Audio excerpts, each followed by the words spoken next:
Over the last 15 years, I have, for various reasons, I have needed to rely on the Bach flower remedies more closely than I have at other times.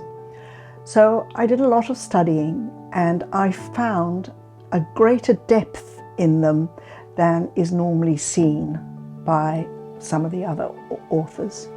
So I wrote a book, and in this book I have included not the usual breakdown of how Edward Bach put his remedies into 7 groups, but into another schema which works really well. So the remedies are given in a different way and with greater depth. Also, I have included some of the philosophy, which is the glue that holds everything together, so it's very important, so I've included that.